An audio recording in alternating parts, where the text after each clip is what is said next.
Vous savez, parfois je me demande comment certains Africains y réfléchissent.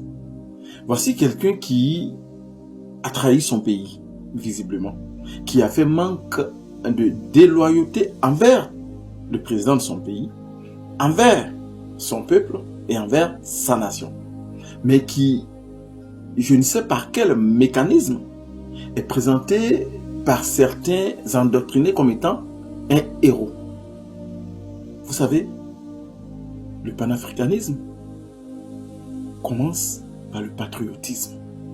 C'est-à-dire, il faut commencer par aimer son pays, sa nation, son peuple, être loyal, être intègre.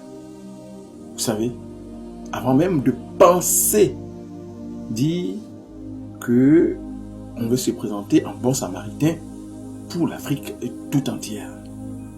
Quelqu'un qui est incapable d'aimer son propre pays, d'être fidèle à son propre pays, d'être loyal à son propre pays, comment peut-il protéger l'Afrique tout entière?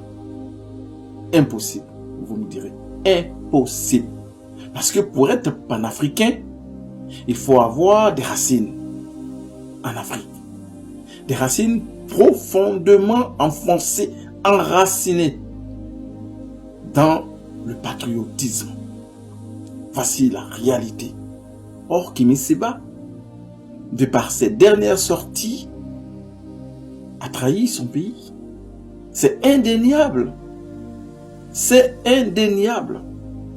Je suis désolé, mais il faut être vraiment abruti pour ne pas le comprendre. Il faut vraiment être manipulé, endoctriné pour ne pas le comprendre, ou tout simplement il faut être inintelligent. Parce que ce sont les mêmes qui ont inventé le mot valet local. Ils traitent tous ceux qui ne pensent pas comme eux comme étant des valets locaux, prétextant que ces personnes travaillent pour l'Occident ou encore pour la France ou pour une puissance étrangère contre les intérêts de l'Afrique. Et lui aujourd'hui, Kémy Séba, il travaille pour le Niger. Il travaille pour Tchani le barbare avec sa bande armée contre le Bénin.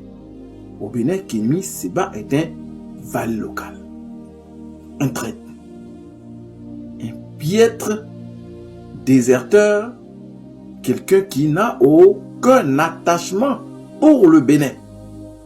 Un aventurier, un imposteur. Et l'histoire finira par le rattraper. Parce que tôt ou tard, il sera rejeté par les Nigériens. Et ça commence déjà. Déjà.